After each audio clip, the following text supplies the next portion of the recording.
Loser! How do you like your new school uniform? I think it looks great on you.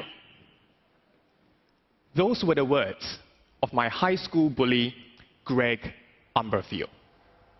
Now, if you're all wondering... Well, that was Singaporean Darren Tay starting his winning speech called Outsmart, Outlast last month at the Toastmasters World Championship of Public Speaking 2016. He beat 30,000 competitors from around the world, not just for his charisma, elocution, and subject matter, but also for daring to pull on and pull off so stylishly that pair of bright white underwear. Let's have the 27-year-old champion speak for himself. The managing director and master trainer of the Public Speaking Academy is with me in studio this morning. Darren Tay, welcome to the show. Thank you very much for having me on the show. Let's get first things first out of the way, the underwear scenario. Why did you decide to do that? The underwear was a very powerful prop because by putting it on, it allows the audience members to enter my world, to be in that same moment as I was when I was age 14 and bullied by Greg Umberfield. So even without saying anything, they were able to connect and visualize and feel the emotions as well. And as for why it's white in color, because I had a conversation with my mentor, who's the year 2000 world champion of public speaking at Tay. He said that in America, we would identify a lot with the tidy whities. So not so much of a grey underwear or rainbow-colored underwear. It must be white. Yeah. Okay. So in that winning speech, you tell the story of meeting your childhood bully. Why did you take this experience and use it as part of your performance?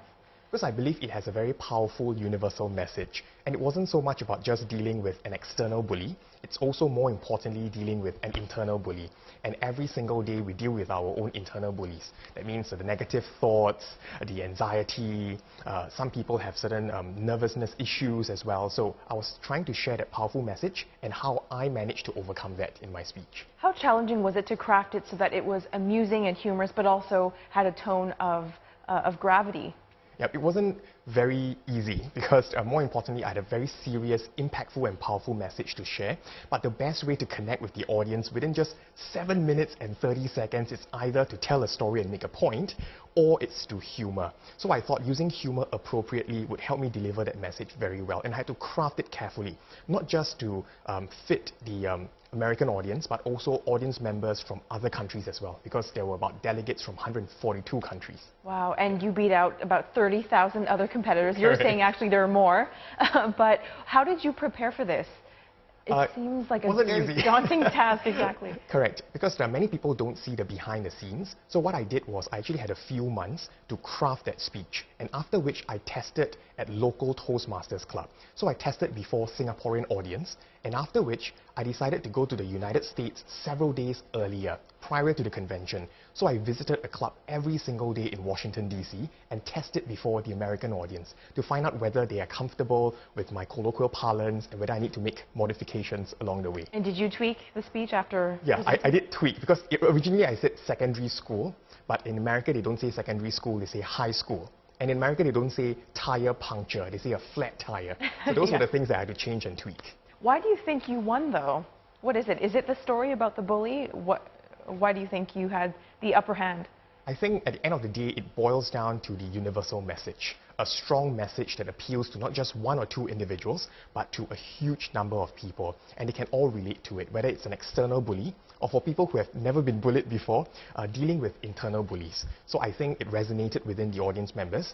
But more importantly, it's also the style of delivery, because they're quite used to having a certain style of delivery. But for me, I was a little bit more energetic, more passionate, and I tried to make use of other things like vocal variety and specific hand gestures. What is it about public speaking that you enjoy? Because a lot of people would find it terrifying. Yeah. And even as a journalist, I'm here with a camera. I'm not in front of hundreds of people. What is it that you enjoy about this hobby? I think for public speaking, it's really meaningful because within a short period of time, say about 6 to 7 minutes, I could deliver a strong and powerful message to change and impact the lives of many. So in just one speech, we can target, say, about 100 or maybe 1,000 individuals. Okay, let you take the lead now. Give us a few tips for people who maybe want to become better or just even more comfortable when it comes to public speaking. What would you advise? One of which would be to invest in a good mentor. Because if you invest in a good mentor, you can avoid making mistakes that the mentor has already made. So it shortens your learning curve, it accelerates your progress. So that would be one.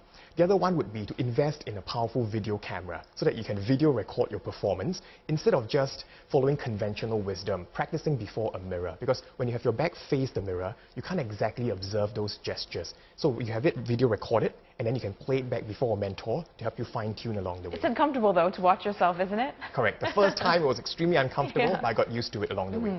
And also keep hand gestures at a certain height? Yes, so hand gestures, it would be advisable not to have it below the belt, because some people, when they gesticulate, it's below the belt. It creates a huge distance between the hands and the face. Some people have the hand gestures too high at the chest level or the sternum level, so your shoulders would be raised. It's best to drop and relax the shoulders, have it at the belly button area.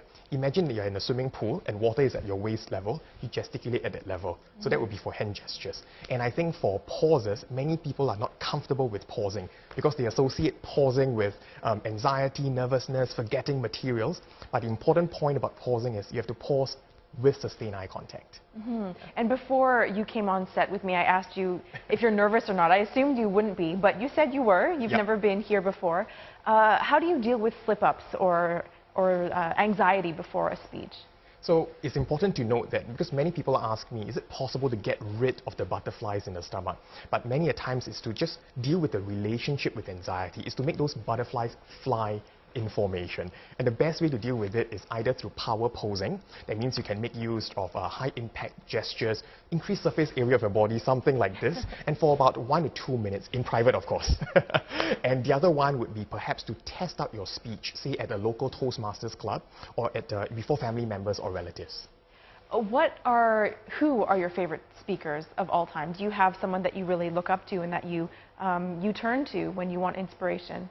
I turn to my mentor, the year 2000 world champion of public speaking at Tay, because he's someone who's extremely dynamic, he's very humorous, and he knows exactly how to come up with powerful stories. Because at the end of the day, we know that facts tell, but stories sell. So he's one good example. Another good example would be Steve Jobs. I think he has been studied by many different people, even in China as well. And of course, our late Prime Minister, Mr. Lee Kuan Yew, is also a very powerful and impactful speaker. I've watched some of his videos and looked at and studied some of his hand gestures as well when he speaks.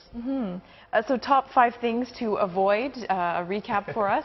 What do you think we should not do when we public speak? I think the first thing to take note of would be to avoid having closed hand gestures. So for example, to have your arms folded or to cross your leg, instead to have open hand gestures to welcome the audience members in.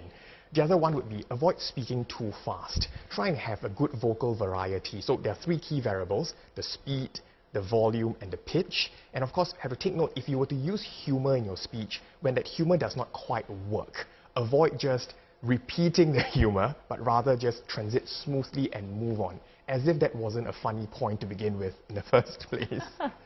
Yeah, it's amazing because public speaking, it's so much more than just the words you say. It's also about your body and how you use that as well. Fascinating. Thank you so much. I was chatting with public speaking expert Darren Tay, who won this year's Toastmasters World Championship of Public Speaking. Congratulations again. I'm not self-conscious at all with you here. Thank you all. Thank you for all of your fantastic tips on how we can improve when it comes to public speaking.